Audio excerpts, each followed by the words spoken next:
Imagine this. You're standing in the corner of a luxury ballroom at the Ritz-Carlton, watching your father toast his new marriage to 450 elite guests. You're wearing the same black dress as the catering staff because the name tag on your chest doesn't say daughter, it says housekeeper.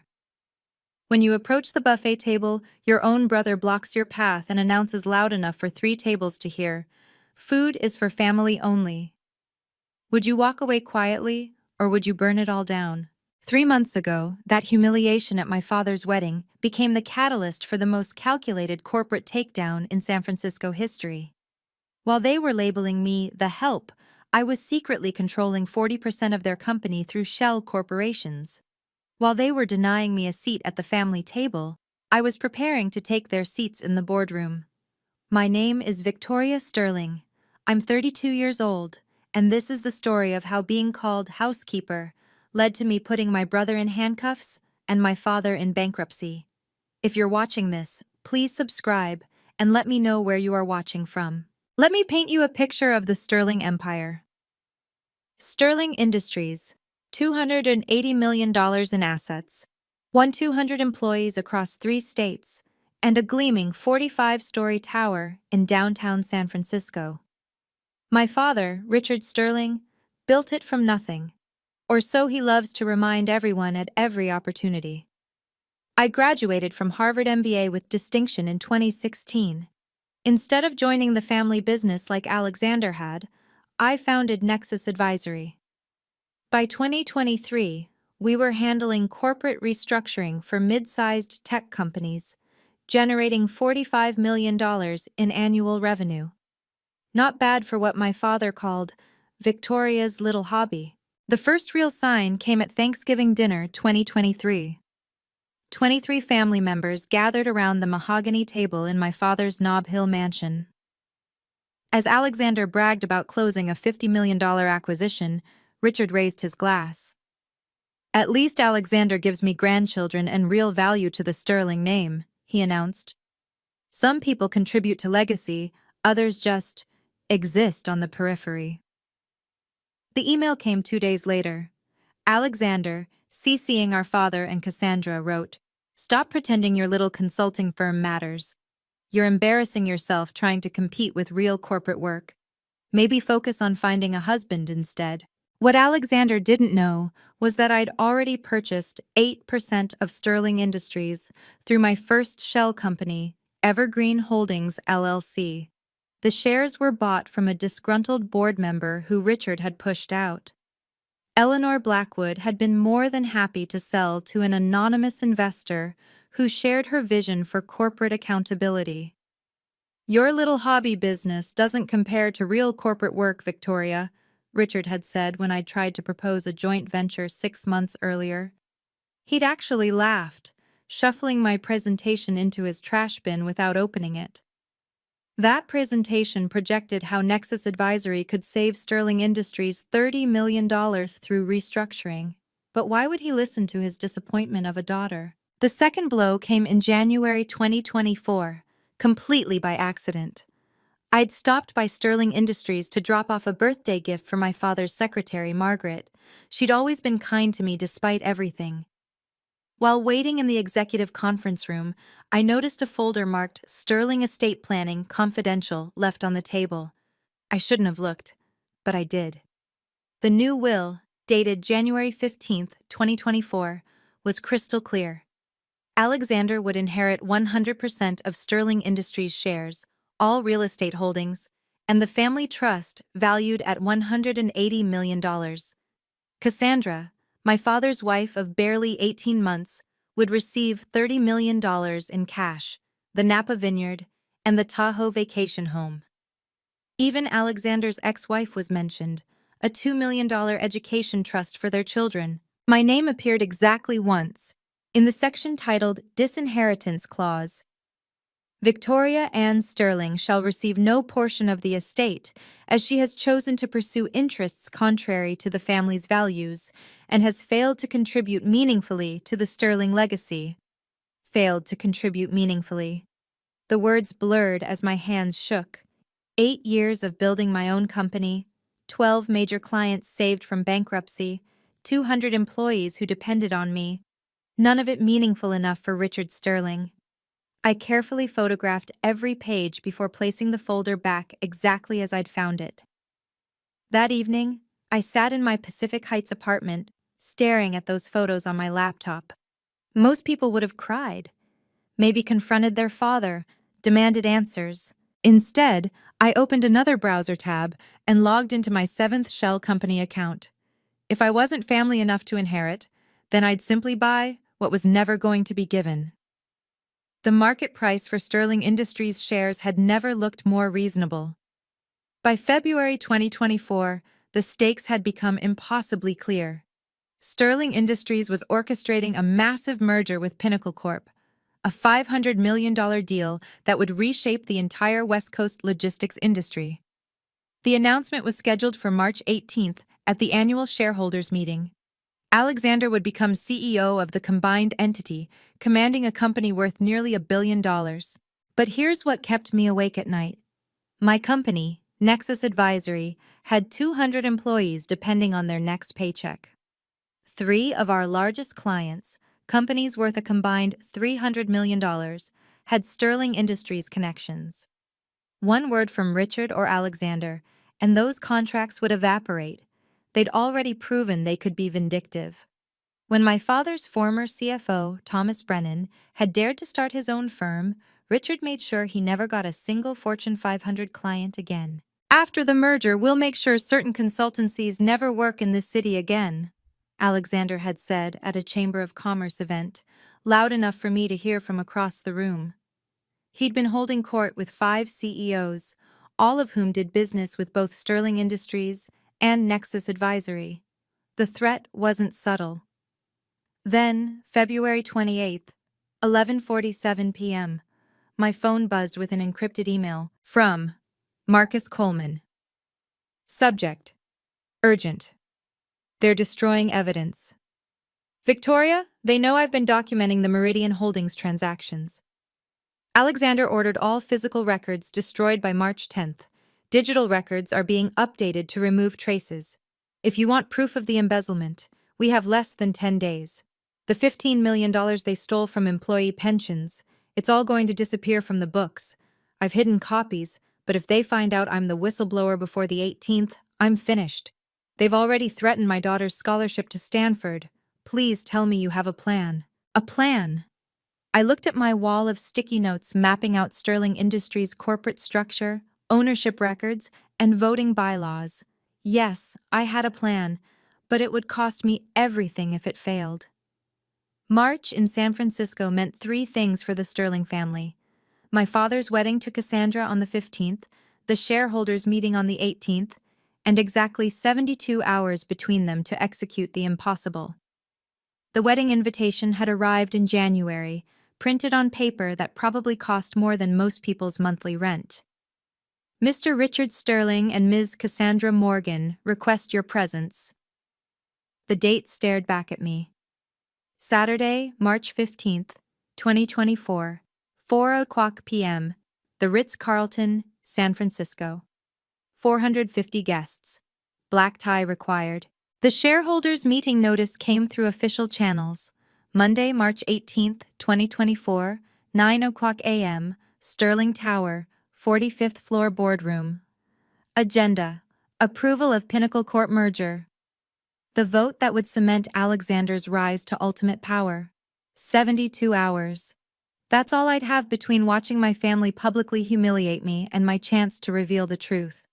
72 hours to coordinate with lawyers, compile evidence, ensure witnesses were protected, and guarantee the SEC would be present. Most hostile takeovers took months of planning. I'd have a weekend. My phone vibrated. An encrypted message from Eleanor Blackwood. The March 18th vote will reshape everything. Be ready. I've convinced 4 other board members to attend in person. They're expecting fireworks from Alexander's presentation. They have no idea what's really coming. P.S. I heard about the wedding arrangements. Stay strong. Wedding arrangements. I pulled up the email from Cassandra's wedding planner. You'll be in the receiving line as household staff coordinator. Please wear a simple black dress, nothing that would distract from the wedding party. 3 days to go from household staff coordinator to the person who would bring down an empire. The timeline was insane. But then again, they'd spent years making me feel insane for believing I had value. Time to prove them wrong. The dress fitting at Neiman Marcus should have been simple. March 10th, 5 days before the wedding. Cassandra had insisted all wedding participants attend, though my role was still mysteriously undefined. "We don't need you in photos," Cassandra announced the moment I walked in, loud enough for the other bridesmaids to hear. "You'll be managing the coat check, much more suitable for your skill set." Alexander lounged in a velvet chair, scrolling through his phone. "Just wear something simple," he said without looking up. "Like staff would. Nothing designer, it would look desperate on you anyway." The boutique fell silent. 6 bridesmaids, all Cassandra's sorority sisters, tried not to stare. The saleswoman's smile froze. "Of course," I replied calmly. "I understand my place perfectly." "Do you, though?" Richard emerged from the men's fitting area, his new tuxedo impeccable. "Because you keep showing up to family events acting like you belong at the main table. Don't embarrass us with your presence, Victoria. Blend into the background where you're comfortable." "Know your place, Victoria," Cassandra added, admiring her $30,000 Vera Wang dress in the mirror. "You're lucky to even be invited." I maintained eye contact with my father. "You're absolutely right. I should know my place." I paused, letting them think they'd won. "I'll make sure I'm exactly where I need to be." As I left the boutique, my phone buzzed. A FedEx delivery notification. "Package from SEC delivered to your office. Signature confirmed." The Securities and Exchange Commission had received my formal whistleblower complaint. They'd be attending the shareholders' meeting as observers. Alexander and Richard were so busy putting me in my place, they hadn't noticed I was about to flip the entire board. March 12th, 3 days before the wedding. My Pacific Heights apartment had transformed into a war room. 7 laptop screens displayed the corporate structures of my shell companies: Evergreen Holdings, Cascade Ventures, Marina Bay Investments, Golden Gate Capital, Presidio Partners, Sunset Holdings, and Bridge Trust. Together, they controlled 40% of Sterling Industries. "The Sterling family meeting votes are about to get very interesting," said my lawyer, Jennifer Walsh, reviewing the share certificates. "You've spent 5 years and $47 million acquiring these positions. They never saw it coming because you bought from disgruntled employees, ex-board members, and Richard's former mistresses, people he'd burned who were happy to sell to anonymous buyers." The centerpiece of our evidence sat in a locked briefcase, a USB drive from Marcus Coleman containing 3 years of forensic accounting. $15 million siphoned from employee pension funds through Meridian Holdings, a shell company Alexander thought was untraceable. Wire transfers, canceled checks, even recorded phone conversations where Alexander bragged to his golf buddies about his creative accounting. "Deloitte's forensic team has verified everything," Jennifer confirmed. 3 independent auditors, all willing to testify. The evidence is ironclad. I pulled up the email chain from Eleanor Blackwood, dating back to 2019. She'd been my silent mentor, guiding my share purchases, ensuring I stayed hidden until the perfect moment. "I've been waiting 5 years for someone brave enough to expose them," her latest message read. "Your father destroyed my husband's company in 2018. Watching his empire crumble from the inside will be poetic justice."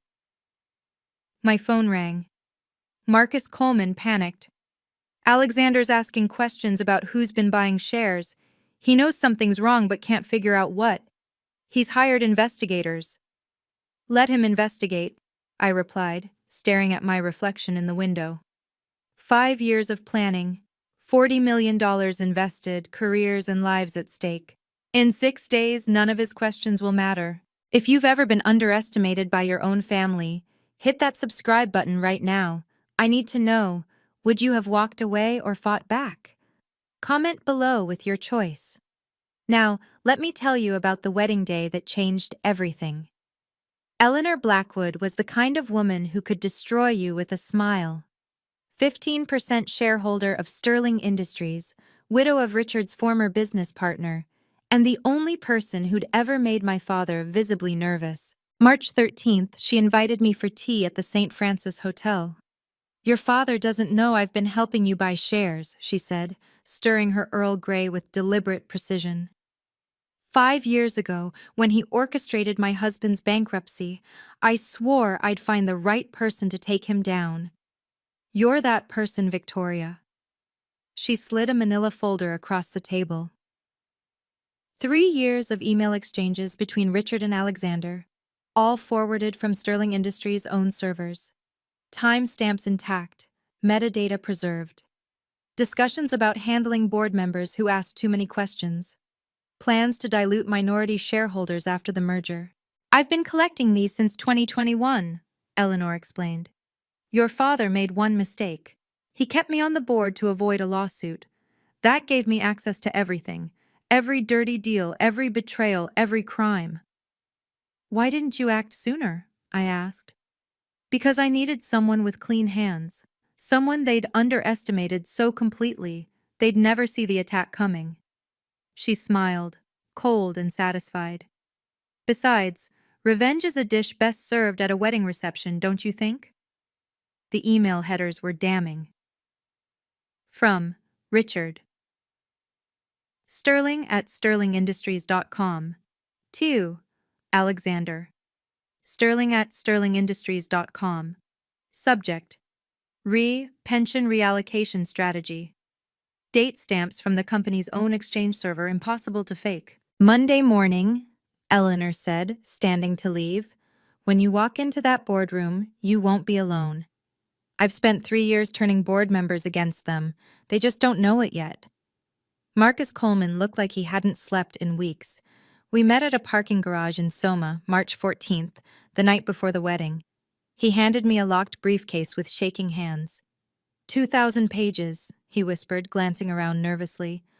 3 years of Alexander's fraud documented in excruciating detail. Cancelled checks with his signature transferring pension funds to Meridian Holdings. Wire transfers totaling $15 million. Even video recordings from security cameras showing him accessing the pension accounts after hours. I opened the briefcase. The evidence was overwhelming. Each document had been notarized, backed up in 5 locations, including 2 safety deposit boxes and 3 cloud servers. The crown jewel, a recorded Zoom call from December 2023, where Alexander explicitly told his personal banker to make the pension money disappear into Meridian before the audit. These documents have been notarized and backed up in 5 locations, Marcus confirmed. My lawyer has copies. The FBI has been notified but agreed to wait until after Monday's meeting to act. Alexander is still investigating who's been buying shares. He has no idea about this. A text interrupted us. From Alexander. Strange market activity in our shares. Someone's been accumulating. Find out who. Marcus went pale. He's getting paranoid. Yesterday he asked why I'd been staying late so often in 2023. After Monday, his paranoia won't matter, I assured him. Your daughter's Stanford scholarship? Eleanor Blackwood personally guaranteed it.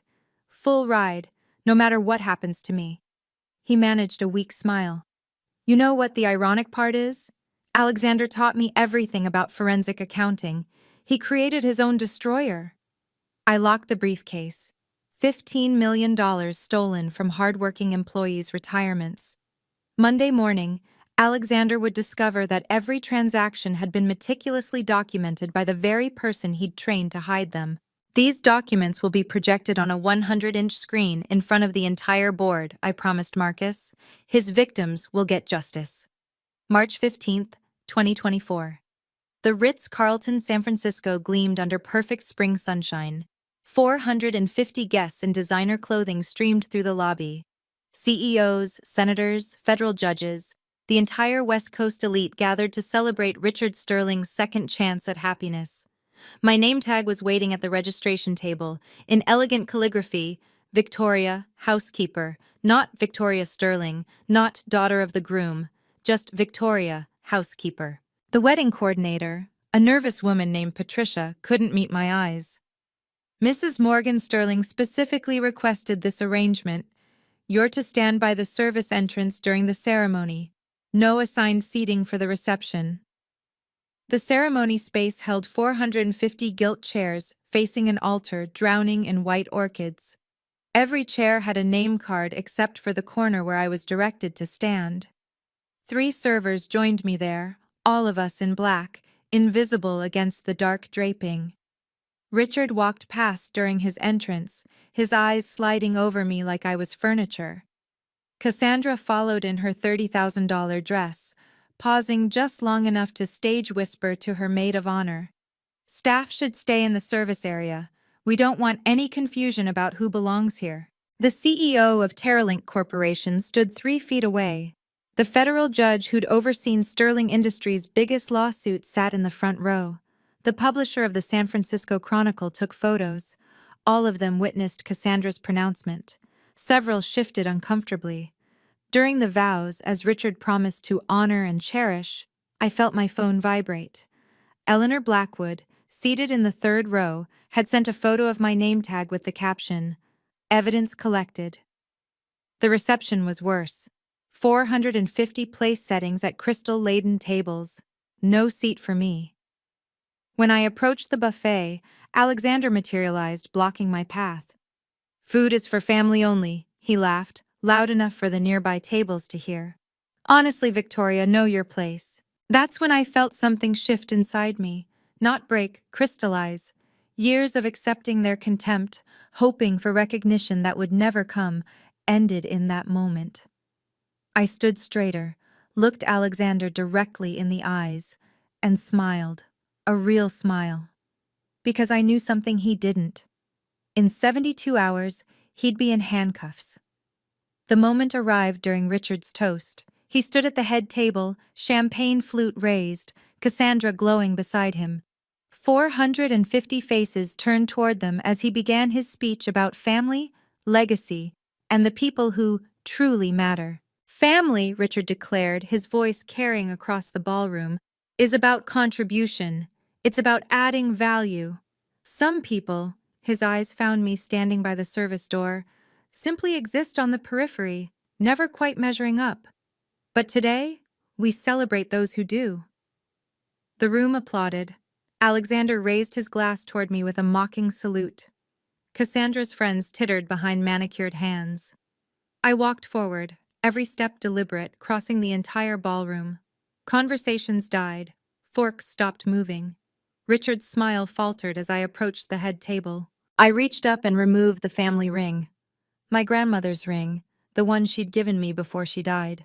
The last person in the family who'd believed in me. I set it on the table in front of Richard with a soft click that somehow echoed in the silent room. "Then I'm no longer your family," I said, my voice carrying the same clarity as his toast. "If I'm just staff, then you're just another company to take over." Richard's face went white. Alexander started to stand, but I was already walking away. 450 members of San Francisco's elite watched me leave through the main entrance, not the service door. The whispers started before I even reached the lobby.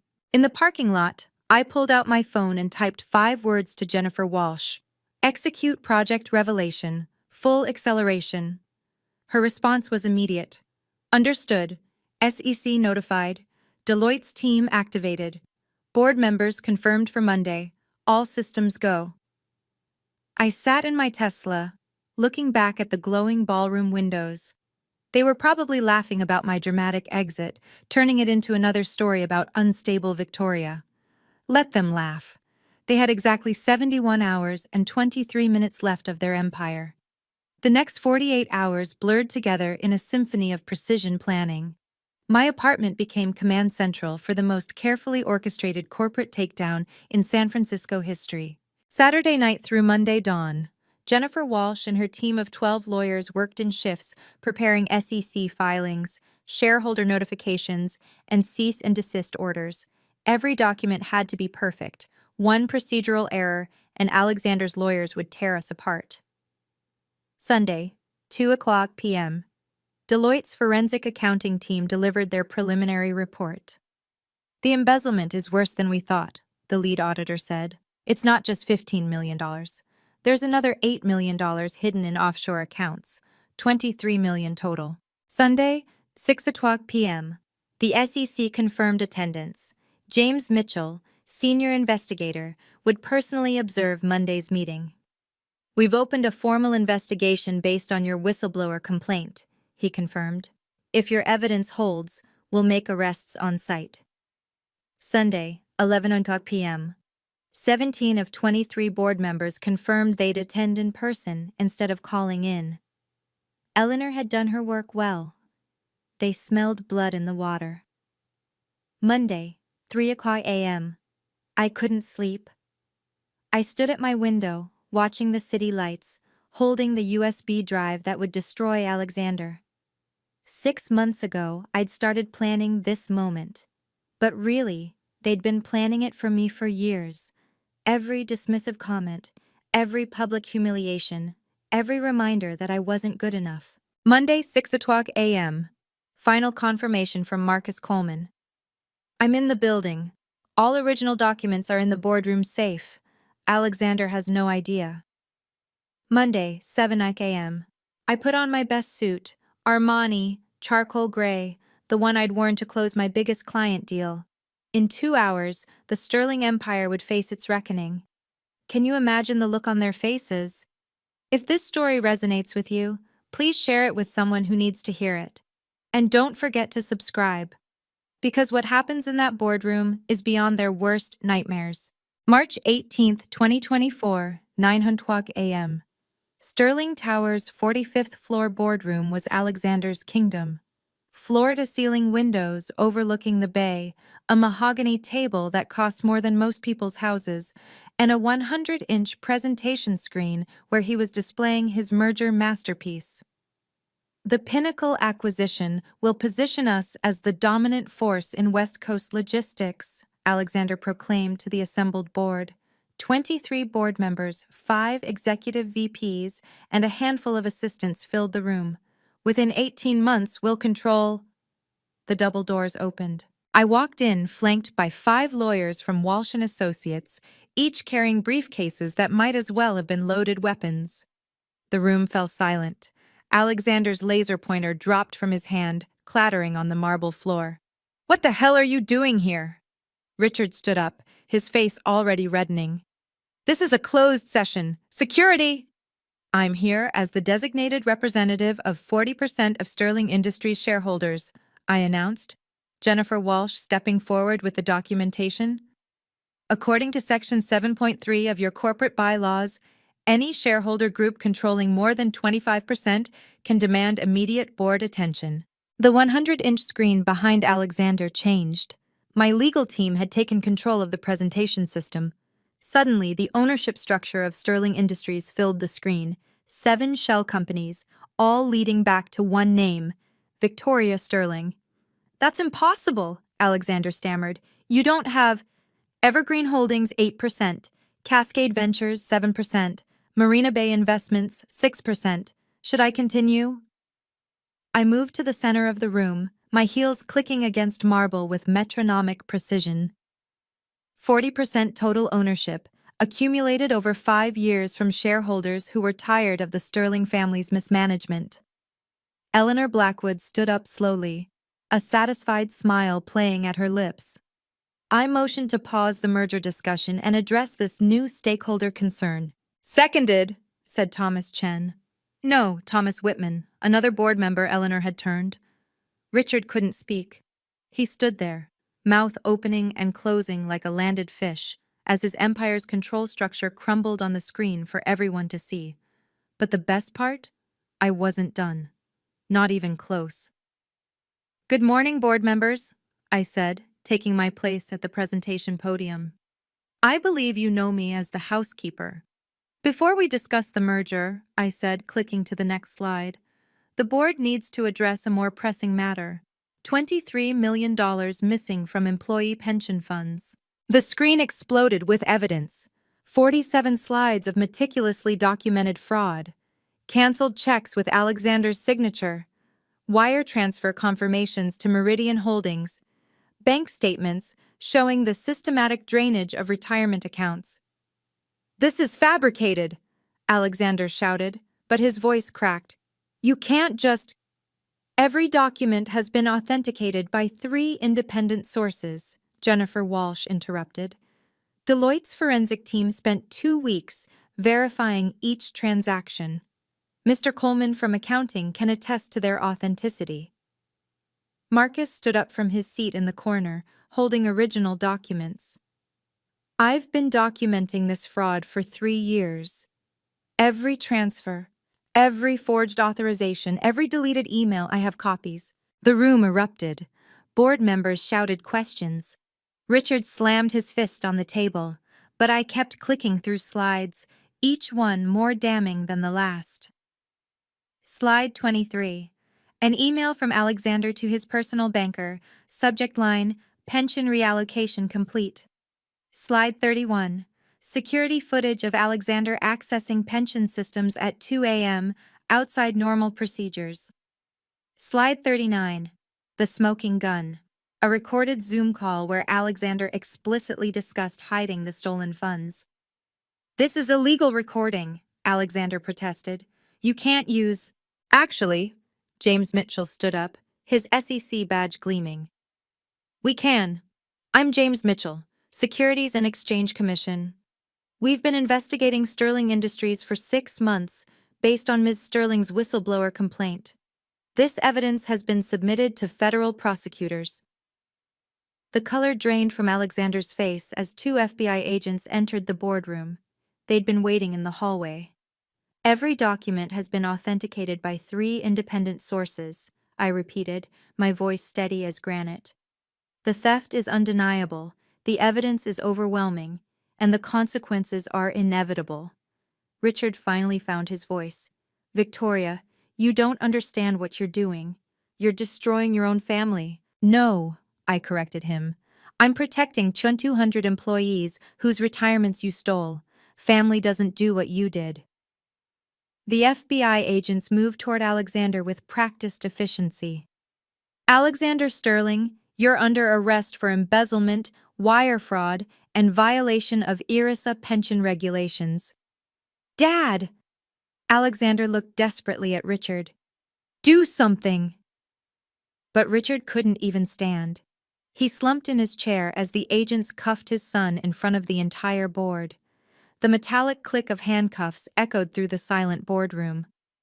This is insane! Alexander struggled against the agents. It's a setup. She's lying. James Mitchell from the SEC pulled up his tablet. Mr. Sterling, we have your signed confession from December's recorded call. You explicitly stated, and I quote, "Make the pension money disappear into Meridian before the audit." Would you like to hear the recording? On the conference phone, Cassandra's voice crackled through. Richard, what's happening? The news is saying Alexander was arrested? Eleanor Blackwood stood up. I motion for an immediate vote of no confidence in Richard Sterling as CEO and chairman. Seconded came from 4 board members simultaneously. The vote was swift and brutal. 18 for removal, 3 against, 2 abstaining.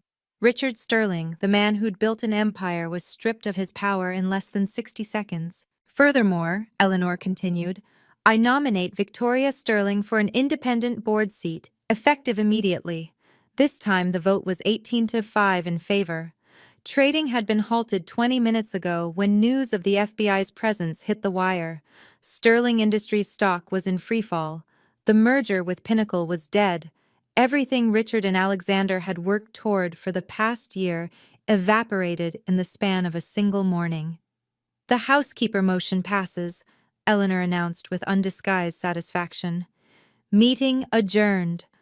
As the FBI led Alexander out, he turned back one last time. You destroyed us, your own family. No, I replied, gathering my papers with steady hands. You destroyed yourselves. I just made sure everyone could see it. Richard remained frozen in his chair as board members filed out, most avoiding eye contact with him. His empire, his legacy, his carefully crafted reputation, all of it lay in ruins around him. The housekeeper had cleaned house. The legal dominoes fell fast and hard. Within 3 hours of Alexander's arrest, federal prosecutors unsealed a 47-count indictment. Securities fraud, embezzlement, money laundering, conspiracy, and violation of pension protection laws, each charge carrying potential decades in prison. Alexander Sterling faces a minimum of 15 years if convicted on even half these counts, the lead prosecutor announced at an impromptu press conference outside Sterling Tower. This represents one of the largest pension fraud cases in California history. Sterling Industries faced its own reckoning. The SEC imposed an immediate $75 million fine for failure to maintain proper oversight. The Department of Labor launched a separate investigation. 3 class action lawsuits were filed before markets closed, seeking damages exceeding $200 million. But I wasn't interested in revenge theater. That afternoon, I sat with Jennifer Walsh and Sterling Industries' interim CEO to structure the solution. Every penny stolen from the pension fund will be restored, I stated. Full restitution plus interest, paid from the company reserves and Alexander's frozen assets. That's nearly $30 million with penalties and interest, the interim CEO protested. Then Sterling Industries better find it, I replied. Those employees worked their entire careers for that money. Richard, stripped of his titles but still a shareholder, had to watch as his personal assets were frozen pending investigation. The Nob Hill mansion, the yacht, the art collection, all potentially subject to seizure if he was found complicit. By 5 p.m., the pension fund had received its first emergency restoration payment of $10 million. The remaining amount would be paid within 90 days, supervised by federal monitors. Justice isn't revenge, it's accountability, I told the employee committee that had gathered in the lobby. Your retirements are safe, that's all that really mattered. Marcus Coleman pulled me aside afterward. They offered me chief financial officer, he said, still seeming stunned. The board wants someone they can trust. You've earned it, I replied. You risked everything to protect those employees. He nodded, then asked quietly, what about you? You could be CEO. The board would support it. No, I said firmly. I don't want their empire. I just wanted my dignity back. The personal aftermath was swift and merciless. Cassandra filed for divorce within 48 hours, but her prenuptial agreement was ironclad. She'd get nothing from frozen assets. The wedding that had cost $500,000 became the most expensive humiliation in San Francisco social history. I didn't know about any fraud, she told reporters outside her lawyer's office, designer sunglasses failing to hide her puffy eyes. I'm a victim too. But the prenup Richard had insisted on to protect the family wealth now protected him from her. She'd receive only what she'd brought to the marriage, debt from her failed modeling agency, and a reputation in tatters. Alexander's situation grew worse daily. His wife filed for sole custody of their children. His country club revoked his membership. His name was removed from every charity board in the city. The golden boy who'd had everything handed to him now sat in federal detention, bail denied as a flight risk. Richard aged 10 years and 10 days, alone in his mansion, staff dismissed, accounts frozen, awaiting potential charges. He became a ghost in his own life. The society invitations stopped. The phone stopped ringing. The man who'd once commanded rooms full of CEOs now couldn't get a returned call. I received a letter from him, delivered by courier. Victoria, I know you won't respond, but I need you to know I'm sorry. I see now what I refused to see before. You were the only one with real strength, real intelligence, real integrity. I was so blinded by my own prejudices that I pushed away the only child who truly inherited my business acumen. I don't ask for forgiveness. I just wanted you to know. I filed it with my lawyer, unanswered. Apologies without change are just manipulation. The Sterling Industries scandal sent shockwaves through San Francisco's business community. Within 2 weeks, 3 Fortune 500 CEOs called me personally, not to condemn, but to hire Nexus Advisory. If you could uncover that level of fraud at Sterling, the CEO of Bayside Technologies said, Imagine what you could find in our inefficiencies. We need that kind of forensic insight. Nexus Advisory's second quarter revenues exploded from $45 million to $135 million annually. We hired 50 new consultants to handle the influx of clients wanting sterling-level audits. The woman they'd dismissed as running a hobby business now commanded higher fees than McKinsey. The ripple effects continued. 12 other corporations announced emergency audits of their pension funds. The SEC launched Operation Integrity, investigating financial controls at 15 major firms. Corporate boards across the country suddenly became very interested in their whistleblower protections. Harvard Business School called. They wanted to make the Sterling Industries takedown a case study in corporate governance and stakeholder activism.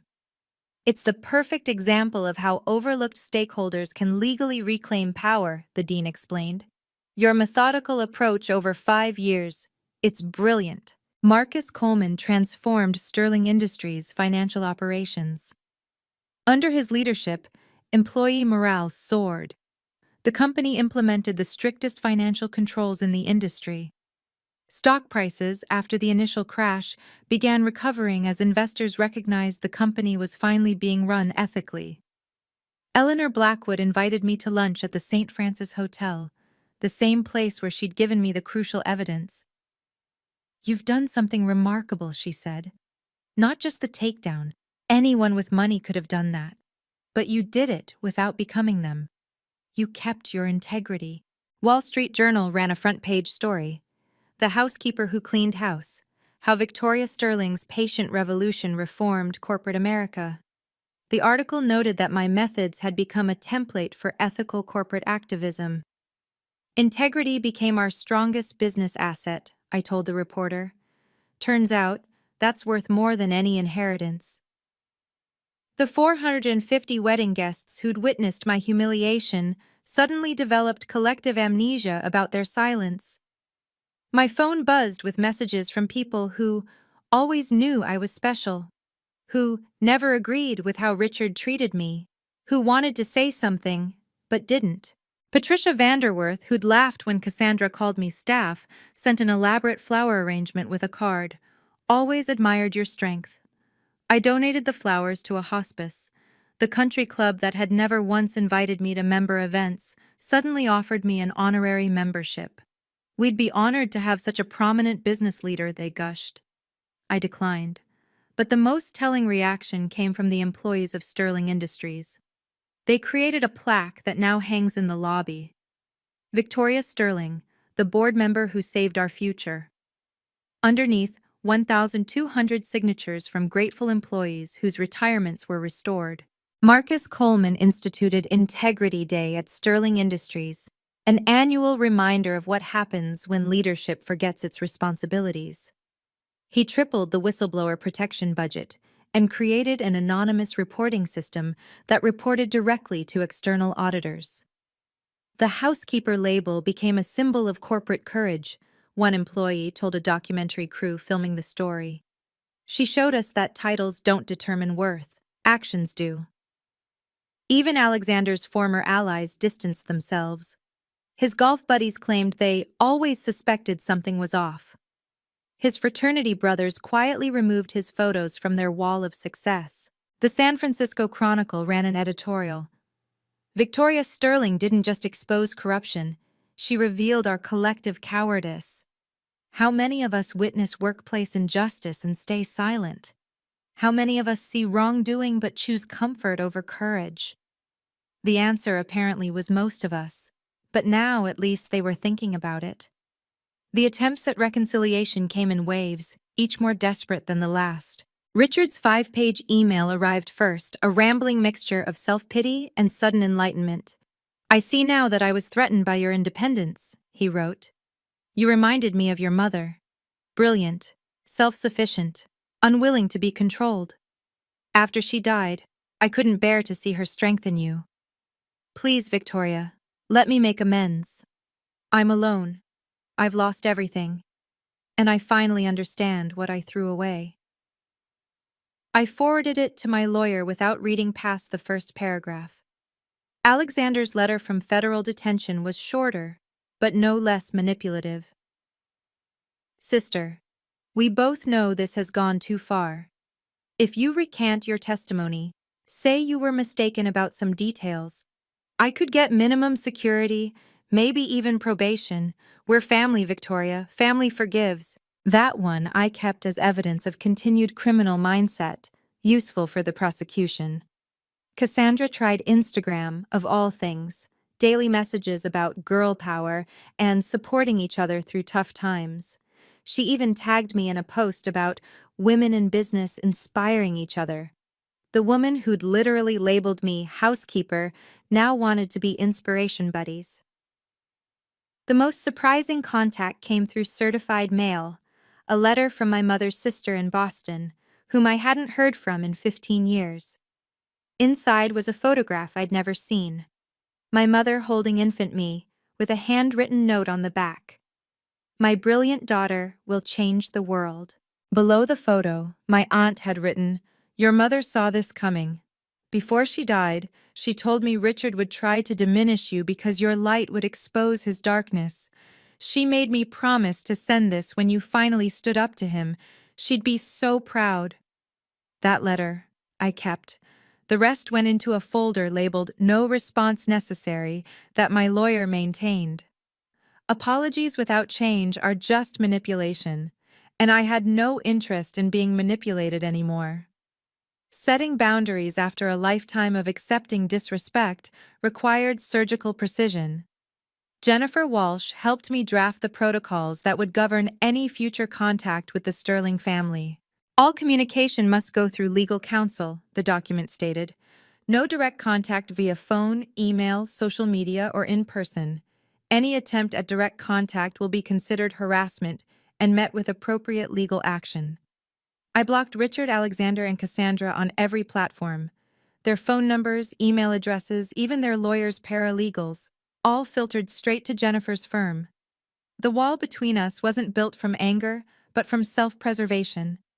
The restraining order against Cassandra became necessary when she showed up at my office building 3 times in 1 week, tearfully telling security she was my stepmother and had a family emergency.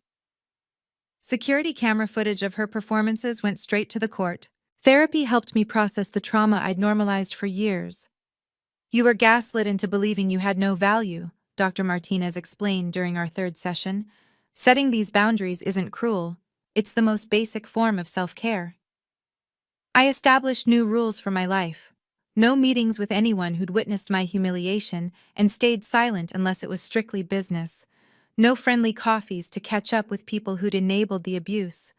No obligation to forgive just because society expected it.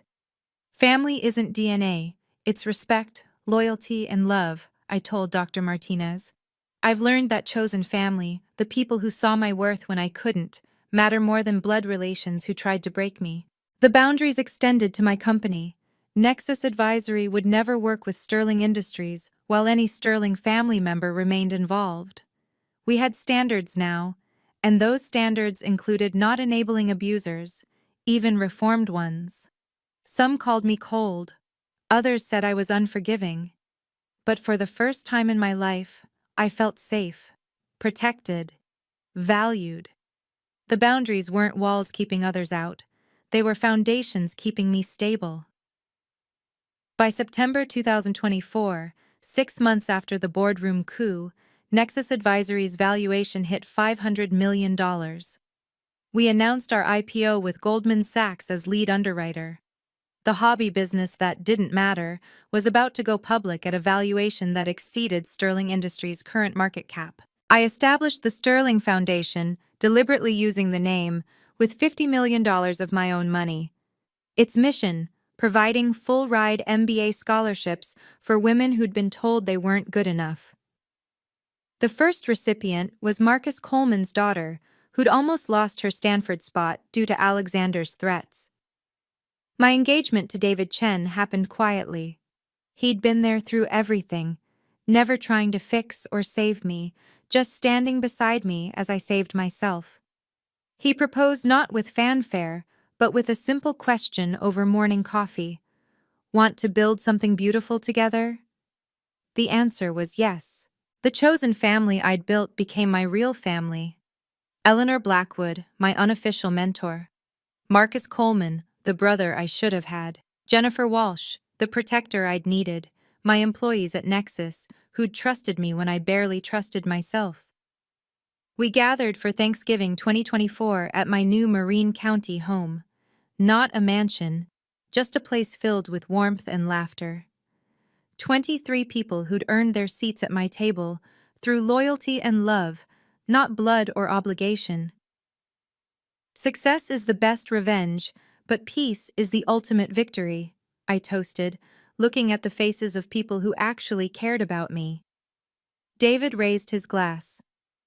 To Victoria, who showed us that sometimes the best way to clean house is to build a better one. The laughter that followed was real, unmarred by hidden contempt or conditional acceptance.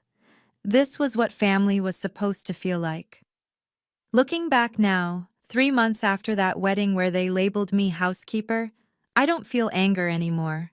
Just clarity.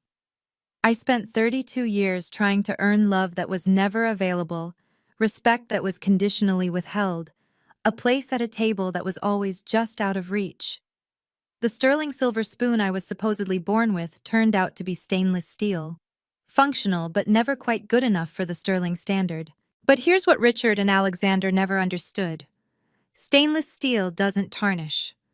It doesn't need constant polishing to maintain its value. It's strong, practical, and resilient. Just like the daughter and sister they threw away. The empire they built on ego and embezzlement crumbled in a single morning. The legacy they killed themselves protecting evaporated the moment handcuffs clicked. The family name they valued above actual family became synonymous with corporate fraud. Meanwhile, I built something real. A company based on integrity. Relationships rooted in respect. A life where my worth isn't determined by those who refuse to see it. Your worth isn't determined by those who refuse to see it. I tell this to every scholarship recipient, every young woman who comes to me with stories of being overlooked, undervalued, dismissed. Your worth exists, whether they acknowledge it or not. The family ring I returned to Richard that day? He tried to send it back through his lawyer, claiming it was rightfully mine as the eldest daughter. I had it auctioned for charity. It raised $30,000 for a women's shelter. That ring had been in the Sterling family for 4 generations, but it took leaving the family to finally do some good. I'm Victoria Sterling. I'm the housekeeper who cleaned house, and I've never been more proud of my name, not because of who gave it to me, but because of what I made it mean. If my story helped you realize your own worth, please subscribe and share this with someone who needs to hear it. What boundaries do you need to set with toxic family members? Let me know in the comments. And remember, you don't need anyone's permission to be successful. Thank you for listening to my story.